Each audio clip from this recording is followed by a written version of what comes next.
Hello दोस्तों, कैसे हैं आप सब। और आज हम पढ़ने वाले हैं रीजनिंग के अंदर बहुत इंपॉर्टेंट टॉपिक। बहुत इंपॉर्टेंट इसलिए कि आधी बार पता ही नहीं चलता है इसका आंसर कब आएगा, मतलब कितनी देर में आएगा। तो टॉपिक है रीजनिंग का कौन सा, लुप्त संख्या फाइंड करना, मतलब फाइंड मिसिंग नंबर। तो मिसिंग नंबर फाइंड करने में कोई ऐसा परफेक्ट नियम नहीं है कि यही नियम लगाओगे और आंसर आ जाएगा। तो हमें इसमें मैथ्स की कैलकुलेशन बहुत कुछ करनी पड़ती है, गुणा भी करने पड़ेंगे, गुणा प्लस माइनस सब कुछ करना पड़ेगा, और उसके बाद स्क्वायर और क्यूब भी करने पड़ेंगे। तो हमें यहां पर यह पता नहीं होता कि नियम लगेगा कौन सा, उसके लिए थोड़ा टाइम भी वेस्ट हो जाता है। तो ये सवाल कैसे होते हैं और अभी लेटेस्ट एग्जाम में किस तरह का पैटर्न चल रहा है, मतलब अभी लेटेस्ट एग्जाम में क्या क्या सवाल पूछे गए हैं और हमें कहां ध्यान रखना है, ये आपको आज मैं सिखाने वाला हूं। चलिए शुरू करते हैं। तो सबसे पहले तो देखो, पहला सवाल लिखा है और ये सवाल एक नहीं 3-4 एग्जाम में ऑलरेडी आ चुका है, लेकिन कहीं कहीं घूम फिर के वापस आ ही जाता है। और एक एग्जाम ऐसा भी हुआ है जिसमें इसके 3 ऑप्शन ऐसे थे जो सब के सब सही थे, बाद में उस सवाल को हटाना पड़ा। तो मैट्रिक्स में या ये लुप्त संख्या ज्ञात करने वाला जो टॉपिक है, इसके अंदर एक से ज्यादा आंसर आ सकते हैं। ठीक है, बस तरीके सही होने चाहिए, बाकी एक से ज्यादा भी आंसर आ सकते हैं। तो चलो शुरू करते हैं कि यहां पर कौन सा तरीके लेंगे और क्या नंबर हमें ध्यान रखना और कैसे पता चलेगा। जैसे ये नंबर आया 3, 4, 5, 6, 8, 10, 12, 13, यहां क्वेश्चन मार्क है। आपको सबसे पहले ये चेक करना है कि यहां पर कोई पैटर्न है क्या। पैटर्न का मतलब ये होता है कि एक तरफ सिर्फ बड़ी बड़ी संख्या हो और बाकी तरफ छोटी छोटी संख्या हो, ऐसा कोई पैटर्न चल रहा हो। जैसे देखो 3, 4, 5 उधर बढ़ा है, 6, 8, 10 उधर बढ़ा है, 12, 13 उधर बढ़ा है। तो इसका मतलब इधर वाला जो नंबर है वो इनसे तो छोटे ही आएगा, मतलब 12 और 13 से छोटा ही नंबर आएगा, तो यहां से छोटा नंबर आएगा। अब ये कि पैटर्न क्या बनाता है हमें वो ढूंढना है। तो इसमें आप एक एक शुरू करता हूं, मैं आपको एक एक पैटर्न बताता हूं। जैसा सॉल्यूशन नंबर 1, क्या हमें आंसर कैसे ढूंढने होते हैं और क्या क्या आंसर मिल सकते हैं। तो देखिए, सबसे पहले 3 और 4, 5, तो हम ये ढूंढते हैं कि 3, 4 से 5 कैसे बन सकता है। ठीक है, 3 और 4 से 5 कैसे बन सकता है, या फिर आप यूं भी ले सकते हो कि जो 4 है बीच वाला वो 3 और 5 से कैसे बन सकता है। ठीक है, आप ऐसा कोई नियम नहीं कि 5 ही बनाओ, आप इधर से इधर बनाओ, इधर से बनाओ, सब चलेगा। तो यहां से हम सबसे पहले ये देखते हैं कि 3 और 4 से 5 कैसे बन सकता है। ठीक है, तो यहां 3 और 4 का आधा कर सकते हैं, सम संख्या है। 4 का आधा कितना हुआ 2, यहां कितना है 3, 3 और 2 जोड़े कितना हो सकता है 5 हो सकता है। इसका मतलब यहीं पर सॉल्व भी करना, यहीं पर उसका आंसर भी है उसी लाइन में ही। तो सेकंड देखो क्या है, 6 और 8 है, तो 6 को मैं है जैसा रखूं, 8 को क्या कर दो आधा कर दो। तो 8 का आधा कितना हुआ 4, 6 ये ना 4 ये कितना हो गया 10 हो गया। इसका मतलब ये कि दो जगह अगर हमें सेम आंसर मिल जाए, तो दो जगह अगर सेम आंसर मिल जाए तो तीसरी जगह का आंसर उसी पैटर्न से आपको फॉलो करना है। तो इसका सॉल्यूशन लिख देता हूं मैं। देखो सबसे पहला सॉल्यूशन हम क्या कर रहे हैं, 3 का 3 है, जो 4 है उस 4 का हम कर रहे हैं आधा, तो 3 और 4 का आधा या 2, तो 3 और 2 हमें कितना मिल गया 5। क्लियर। सेकंड में जो 6 है प्लस 8 जो है उस 8 का आधा, तो 8 का आधा हुआ 4, तो 6 और 4 मिलकर हो गया 10। क्लियर। तो हम तीसरे में अब क्या करेंगे, देखो तो यहां पर हमें फर्स्ट नंबर नहीं पता, लेकिन यह पता है कि इसका आधा करना है 12 का, और फाइनल आंसर कितना मिलेगा ये भी पता है कि ये 13 है, तो 13 आना चाहिए। तो 13 में आपने यहां से कितना जोड़ रखा है 6, तो और कितना जोड़े कि 13 हो जाए, तो 6 में कितना जोड़े 7, तो 7 प्लस 6 कितना हो जाएगा 13। इसका मतलब ये हुआ कि इस पैटर्न से अगर चलते हैं तो हमारा आंसर जो आया वो कितना आया 7 आया। तो मैं लिख देता हूं इसके जो आंसर है वो क्या क्या हो सकते हैं। तो इसका पहला आंसर आया वो है 7। क्लियर। ठीक है, अब ये पैटर्न आप दूसरे तरीके से भी कर सकते हो, ऐसा नहीं कि मैंने ये किया है आप इधर से करो। आप चाहो तो रिवर्स उधर से ले सकते हो, ऊपर नीचे कोई ट्राई कर रहा लग रहा हो तो ऊपर से नीचे बना रहे हो तो बना सकते हो, लेकिन आपको जो तरीका लगे। अभी तो मैंने सिर्फ एक सॉल्यूशन दिया है। ठीक है, अब चलते हैं सॉल्यूशन नंबर 2 पे कि इसका सॉल्यूशन और क्या हो सकता है, हम और कैसे सोच सकते हैं। तो देखो, अगर हम यहां से देखें कि अभी हमने 3 और 4 लेके 5 बनाया, अब हम सोचे कि ये 3 है ना ये 5, इससे 4 बनाया जाए तो कैसे बन सकता है। तो आप देखो 3 और 5 कितना होता है 8, और 8 का आधा कितना हुआ 4, तो इसका मतलब फर्स्ट और लास्ट संख्या को जोड़ के उसका आधा कर दो, बीच की संख्या बन रही है। तो फिर सेकंड में चेक करो क्या ऐसा हो रहा है, तो 6 और 10 जोड़ो कितना हुआ 16, और 16 का आधा कितना है 8, हो रहा है आराम से। दो जगह पैटर्न फॉलो होना चाहिए तो तीसरी जगह पैटर्न फॉलो हो जाएगा। तो क्या हो रहा है देखो, फर्स्ट नंबर लास्ट नंबर का आधा कर दो जोड़ के। तो फर्स्ट और लास्ट को जोड़ के आधा करें तो उससे बन जाता है बीच वाला नंबर, ये आया 4। अब आते हैं फर्स्ट नंबर है 6, लास्ट नंबर है 10, इनको जोड़ के आधा करते हैं तो ये हो गया 16 और 16 का आधा ये हो गया 8। क्लियर। अब आता है फर्स्ट नंबर जो हमें नहीं पता है, यहां पर क्वेश्चन मार्क है, नहीं पता है, प्लस लास्ट नंबर पता है 13 है, और इनका आधा करें तो जितना भी आधा करने से आए हमारा फाइनल आंसर 12 आना चाहिए।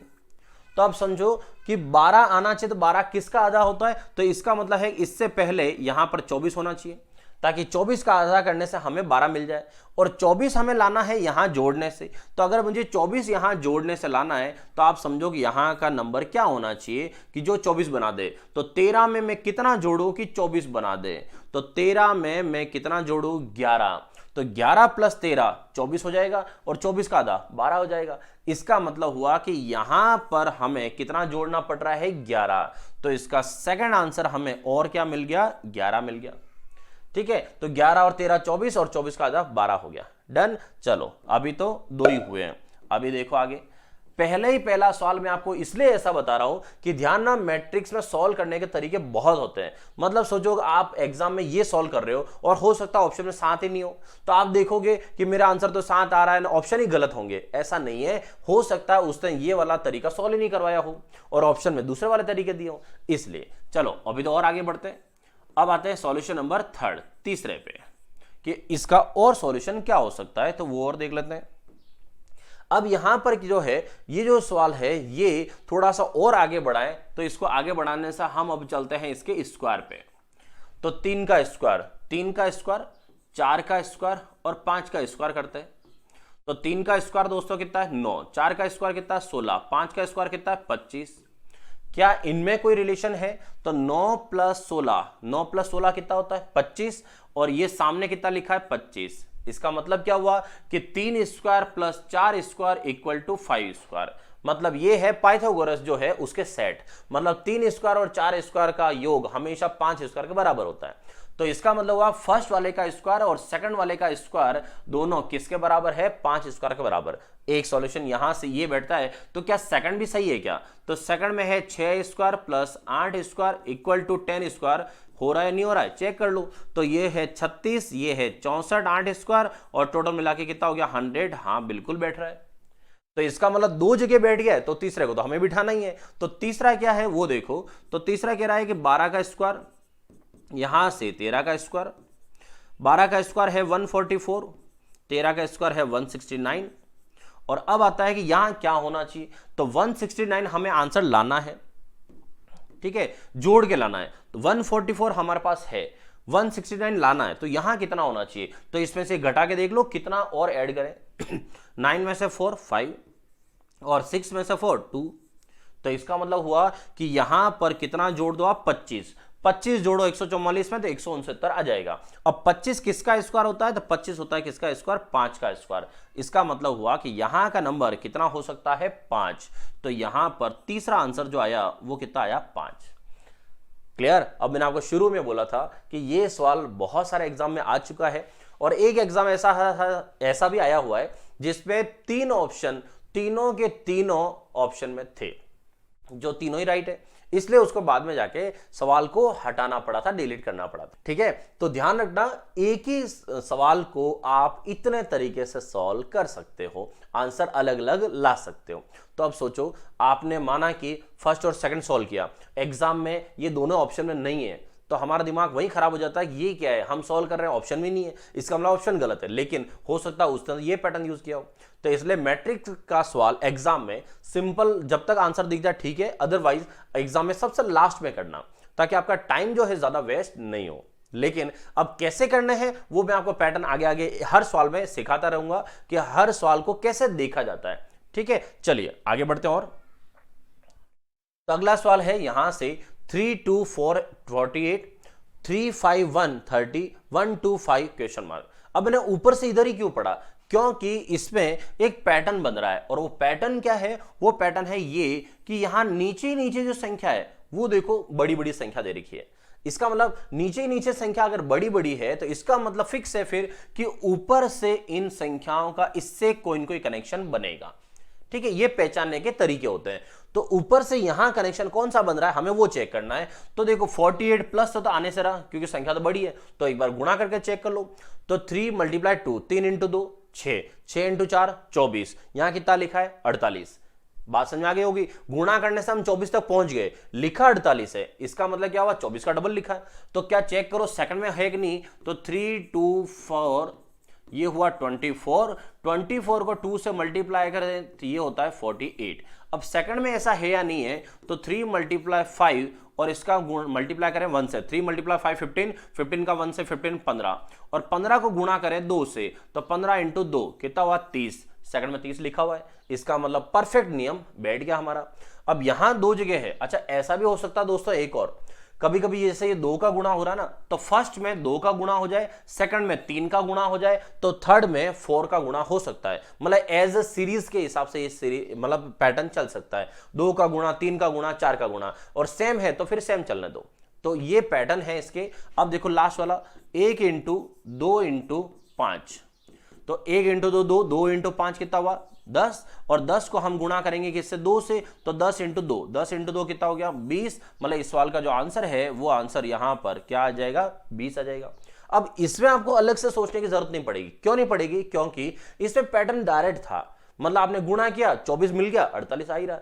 अब 48 अलग से और कैसे आ सकता है, इस पर ढूंढने की नौबत नहीं आएगी। तो ये होते कुछ पैटर्न जो हमें एग्जाम में जल्दी आंसर दिला सकता है। ठीक है, चलो आगे बढ़ते हैं। और अगला सवाल है 8 2 3 4 5 6 48 और 21। अब नेक्स्ट क्या आएगा हमें ये सोचना है। तो देखो वापस पैटर्न पे आते हैं, यहां क्या लिखा है 48, यहां क्या लिखा है 21। इसका मतलब फिक्स है कि संख्याएं इधर बड़ी चल रही है तो ऊपर से नीचे ही कोई ना कोई कनेक्शन होगा। तो यहां से हमें कोई कनेक्शन ढूंढना है जिससे 48 आ जाए। अब 8 है, मैं 8 को 4 से गुणा करूं तो 8 चौक 32 होता है, तो यहां से 48 नहीं आएगा। चलो और तरीका देखो, तो और क्या कर सकते हैं, तो 8 + 4 अगर मैं कर दूं तो 8 + 4 कितना हो गया, ठीक है, प्लस माइनस गुणा कुछ भी कर सकते हो स्क्वायर। 8 + 4 कितना 12, 12 को गुणा करूं 4 से तो 48 आ सकता है। अब ये कि गुणा 4 कौन सा वाला, तो मैं ये समझू कि ये जो सेकंड नंबर है उसी को वापस गुणा कर दिया जाए तो 48 आ सकता है। तो क्या सेकंड में ऐसा है, तो 2 + 5 हुआ, 2 + 5 कितना हो गया 7, और 7 को गुणा 5 से करें तो 7 5 तो 35 होता है, मतलब ये नहीं आ रहा है। इसका मतलब हुआ कि ये भी नहीं कर रखा है। तो फिर आते हैं फिर और तरीका हम क्या ले सकते हैं, तो देखो यहां से हमने ऐसे किया तो नहीं आ रहा है। अब आते हैं कि पैटर्न कैसे पता करें, फिर क्या तरीका है। तो देखो तरीका बताता हूं, यहां 48 है, हम यहां से यहां जोड़ रहे थे तो कितना आ रहा था, तो 8 + 4, 8 + 4 12 आ रहा है, और हमें यहां पर 48 लाना है। तो यहां 8 4 12 का गुणा हमें करना पड़ेगा 4 से, तो 48 आएगा। सेकंड में अगर जोड़ते हैं तो 2 + 5 कितना आया 7 आया, हमें गुणा करने से 21 लाना है, तो 7 हमारे पास है, तो गुणा हम किसका करें 3 का, तो 21 आएगा। अब हमें बस ये ढूंढना है कि 4 कैसे आ रहा है ना 3 कैसे आ रहा है। नंबर आपके पास यही है 8 4 2 5 कि 4 कैसे आ रहा है ना 3 कैसे आ रहा है। तो दोस्तों ढूंढो, थोड़ा सा मिल जाएगा। 4 कैसे आ रहा है, तो 8 और 4 दोनों में 4 का अंतर है, 2 और 5 दोनों में 3 का अंतर है। अच्छा डिफरेंस, अंतर का मतलब प्लस माइनस नहीं देखना आपको कि छोटा आगे बड़ा पीछे, उससे नहीं, अंतर डिफरेंस ओनली। तो 2 और 5 में 3 का अंतर हो रहा है, 8 और 4 में 4 का अंतर हो रहा है, इसका मतलब दोनों जगह अंतर बैठ रहा है। तो ये जो सवाल बनाया गया है उस सवाल में क्या किया गया है कि पहले तो दोनों नंबर जो है उनको प्लस कर लो और बाद में दोनों नंबर जो है उनका डिफरेंस ले लो, मतलब बड़े में से छोटा नंबर घटा दो, तो बड़े में से छोटा नंबर घटा दो ऐसे। तो यहां से 8 और 4 12, और यहां से हो गया 4, ये हो गया 48, यहां पर आया 7, ये हो गया 3, और 7 3 = 21। क्लियर हुआ। तो यहां से सवाल ऐसे बनते हैं, तो आपको एक एक चीज को ध्यान रखना पड़ेगा। अब आते हैं लास्ट में, 3 + 6 लेंगे और सेकंड यहां से गुणा करेंगे तो 6 - 3 करेंगे, तो 3 + 6 कितना हो गया 9, और 6 - 3 कितना हो गया 3, तो 9 × 3 कितना हो गया 27। तो इस सवाल का जो आंसर है वो आएगा 27। क्लियर, बड़े आगे। चलो नेक्स्ट देखो, नेक्स्ट है ट्राइंगल में। और ट्राइंगल में ऐसे सवाल बहुत इजी भी होते हैं, थोड़ा से जल्दी मिल जाए। जल्दी कैसे मिलेंगे, इसका भी तरीका एक जोड़ है। तो जल्दी कैसे मिलेंगे, तो यहां सेंटर में नंबर देखो 49 है, यहां सेंटर में कितने हैं 25 है, और कॉर्नर पे चल रहा है 1, 4 और 3। अब ये जो नंबर लिखे हैं बड़े बड़े, इन नंबर की तरफ ध्यान दो, सब पता चल जाएगा। यहां पर बड़ा नंबर है 49, और 49 क्या होता है 7 का स्क्वायर होता है। यहां का बड़ा नंबर है 25, और 25 क्या होता है 5 का स्क्वायर होता है। इसका मतलब है कि ये नंबर स्क्वायर से बने हुए हैं। तो पूछा है कि यहां का नंबर क्या आएगा, तो ये भी तो किसी के स्क्वायर से आएगा। अब आते हैं कि ये है 7 का स्क्वायर, तो 7 कहां से आया, तो दोस्तों इसके दो तरीके हैं। ये जो नंबर होता है यहां का सेंटर, वो या तो इधर और इधर इनके रिश्तेदार होगा, या तो इनका रिश्तेदार होगा, इधर नहीं हुआ तो जस्ट सामने वाले उधर का रिश्तेदार होगा। तो ये आपको पैटर्न है ढूंढने के कि या तो इनका रिश्तेदार होगा या उधर से। तो अभी ये किसका रिश्तेदार है, 3 और 4 वाले का। तो 3 + 4 मिलाकर 7 होता है, तो ये 7 का स्क्वायर है। यहां 25 लिखा था, 4 और ये 1, तो 4 + 1 कितना हुआ 5, तो ये 5 का स्क्वायर है। इसका मतलब क्या हुआ कि जो सेंटर नंबर लिखा है वो उसके आस पड़ोस में जो कॉर्नर नंबर है उनको जोड़ के स्क्वायर किया है। तो यहां पर है 3 और इधर कितना है 1, तो 3 और 1 कितना हुआ 4, तो यहां क्या आएगा 4 का स्क्वायर आएगा। तो 4 का स्क्वायर, तो 4 का स्क्वायर यहां कितना हो गया 16, तो वहां पर नंबर आएगा 16। आया चम्मच में, ठीक है। तो ये चम्मच में आता रहे, ध्यान रखना, हर एक पैटर्न में सिखा दूंगा, और जितने लेटेस्ट भर्तियों में सवाल है सब आएंगे, A to Z सब सिखाऊंगा, बस कंटिन्यू, आप तो बस चीजें देखते रहना। चलो नेक्स्ट पैटर्न देखो। अब नेक्स्ट में क्या हो रहा है, 2 ट्राइंगल आ गए, 2 ट्राइंगल में, तो इसका ट्राइंगल का यहां देखो ये नंबर दिया है और ये नंबर यहां पूछा है। तो इसका मतलब ये साफ है कि यहां का नंबर जिस पैटर्न से आ रहा है वही पैटर्न आपको यहां फॉलो करना है। अब आते हैं ये पैटर्न कैसे आया है, 72 कहां से आ रहा है, तो ये है 5, ये है 2 और ये कितना है 1। अब इससे हमें 72 लाना है, तो तरीके क्या है, या तो इनका तीनों का गुणा कर लो, या इनका तीनों का प्लस करके उसका स्क्वायर करो या गुणा करो, ऐसे कुछ करो और 72 लाना है। तो पहले हम देखते हैं कि यहां से, अच्छा सेपरेट सेपरेट स्क्वायर भी कर सकते हो आप, कि इसका अलग स्क्वायर, इसका अलग, इसका स्क्वायर करके ऐसे भी कर सकते हैं। तो शुरू करते हैं अपन एक एक चीज। 5 का स्क्वायर 25, 2 का स्क्वायर 4, 25 और 4 29 29, और 1 का स्क्वायर 1, तो 29 और 1 30, और 30 से 72 तक पहुंचना पॉसिबल नहीं है, क्योंकि 30 का डबल भी कर दो तो भी नहीं आ रहा है, तो इसका मतलब सेपरेट स्क्वायर नहीं हो सकता। फिर आता है 5 और 2 7, 7 और 1 कितना हुआ 8, तो 7 और 1 8 है, और 8 से हमें पहुंचना है 72 72 तक। तो इसका मतलब है हमने जोड़ा, तो हमें जोड़ने से मिला 8, और 8 से हमें लाना है कितना 72 72 लाना है। तो 8 से 72 कैसे लाया जाए आप ये देख लो। तो 8 से 72 कैसे लाए, तो 8 का गुणा किससे हो जाए 9। अभी 9 कौन सा है, तो 9 मतलब है कि इसके अगला वाला नंबर, 8 से अगला नंबर वो है 9। और कभी भी मैथ्स में एक नई चीज और सिखा रहा हूं, और देखना, कभी भी 2 पड़ोसी का गुणा आ जाए ना, वो एक तरीका और भी है इसका। पड़ोसी का गुणा जहां कहीं दिखे एक तरीका और होता है, और वो क्या है वो भी देखो। 5 + 2 + 1 जोड़ने से आया 8, आप क्या करो इसका स्क्वायर कर लो, ठीक है, 8 का स्क्वायर करो और इसमें वापस 8 जोड़ के देखो, सेम नंबर ही आएगा। तो 8 का स्क्वायर में 8 जोड़ दो, 8 का स्क्वायर कितना है 64, और 64 में कितना जोड़ दो 8, वापस कितना आया 72। तो इसका मतलब है मैथ्स में ये तरीका याद रखना, जब कभी आप पड़ोसी का गुणा करते हो ना, तो वो एक ही बात है कि उसका स्क्वायर में वही नंबर जोड़ रहे हो आप, क्योंकि 8 का स्क्वायर बना 8 8 बार है, और प्लस 8 मतलब 8 9 बार हो गया है, तो यहां पर भी 8 9 बार ही था, ठीक है। जहां नहीं समझाया तो वापस देखो, जैसे 13 × 14 है, तो 13 × 14 का और मतलब क्या है कि 13 के स्क्वायर में 13 जोड़ रखा है। तो भले ही कोई ऐसा सोल्व करे ऐसा सोल्व करे, एक ही बात है। तो आप किसी भी नंबर को अगले वाले से गुणा करके भी ये सवाल सोल्व कर सकते हो, ठीक है। अब जैसे देखो, अब आंसर लेते हैं कि इस सवाल का आंसर क्या है। तो इसमें नंबर क्या लिखा हुआ है, इसमें लिखा है 3, फिर यहां लिखा 2 और यहां है 4। तो पहले क्या करेंगे, हम तीनों नंबर को जोड़ देते हैं। तो 3 + 2 + 4, 3 + 2 5, 5 4 कितना 9, तो ये हो गया 9। अब 9 का मल्टीप्लाई किससे कर दो 10 से, तो 9 × 10, तो 9 × 10 कितना हो गया 90। तो इस सवाल का आंसर कितना आएगा 90 आएगा।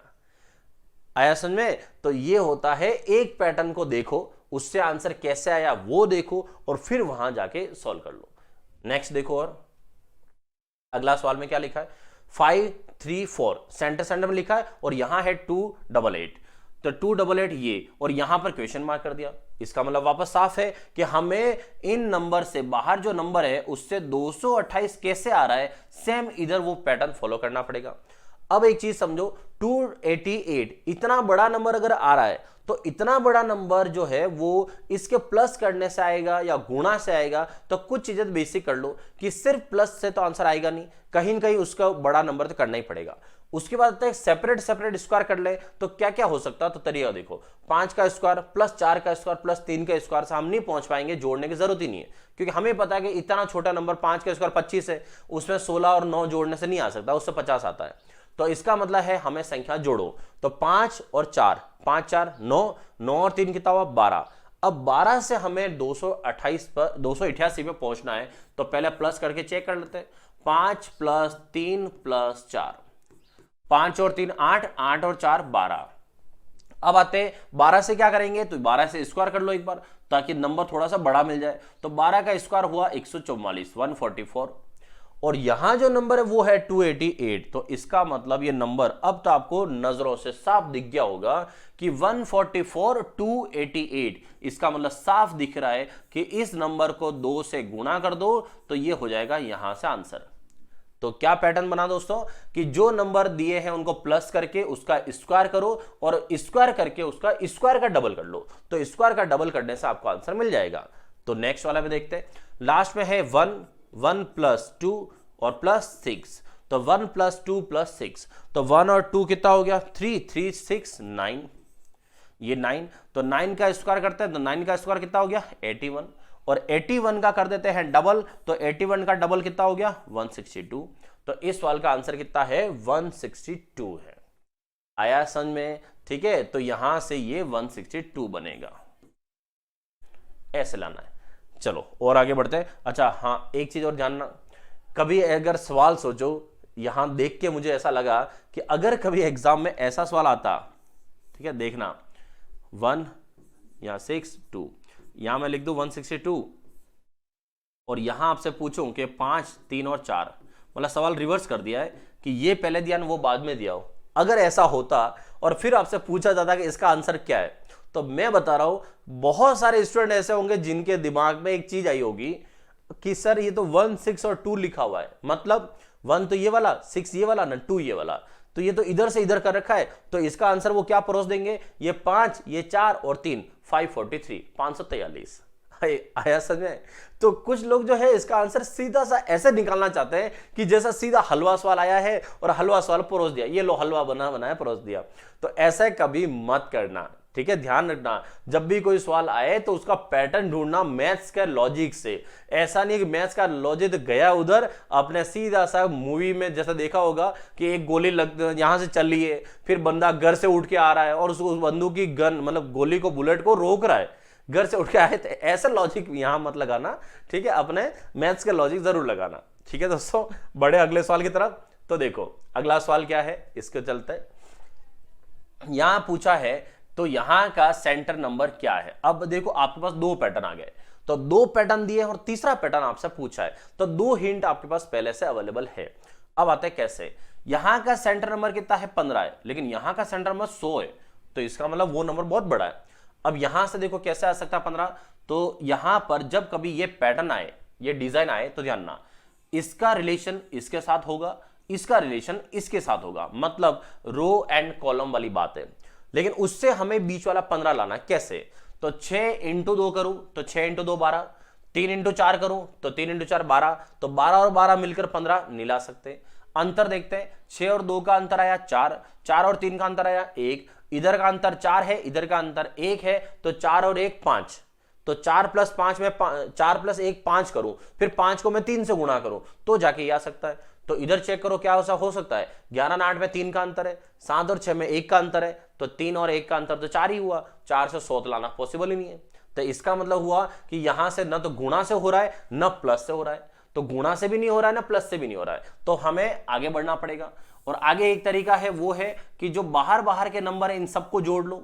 तो बाहर बाहर के नंबर 6 + 3 9, 9 और 2 11, 11 और 4 15, ये तो बाहर वाले जोड़ने से आ गए। लेकिन सेकंड में चेक करो, क्या बाहर के जोड़ने से 100 आ पाएगा? पॉसिबल ही नहीं है। तो इसका मतलब देखो, ना तो बाहर के नंबर जोड़े, ना सामने आमने सामने कहीं इन्होंने प्लस गुणा किया है, तो फिर हमें थोड़ी एक स्टेप और आगे बढ़ानी पड़ेगी, और अगले स्टेप बढ़ाने का मतलब है कि हमें स्क्वायर तक जाना पड़ेगा फिर। तो देखो स्क्वायर करके चेक करते हैं, 6 का स्क्वायर और इधर 2 का स्क्वायर, तो 6 का स्क्वायर तो कितना है 36, और 2 का स्क्वायर कितना हुआ 4, तो 36 और 4 कितना हुआ 40, इधर आया 40।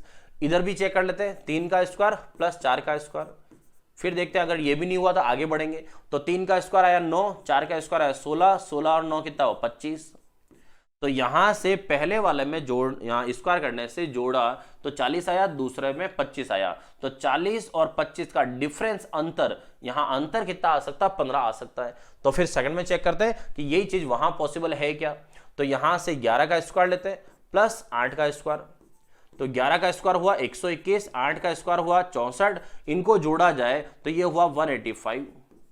क्लियर। और फिर आता है दूसरी तरफ, तो 7 का स्क्वायर प्लस 6 का स्क्वायर, तो 7 का स्क्वायर कितना हुआ 49, 6 का स्क्वायर कितना हुआ 36, और यहां से इसको ऐड करें तो ये हुआ 85।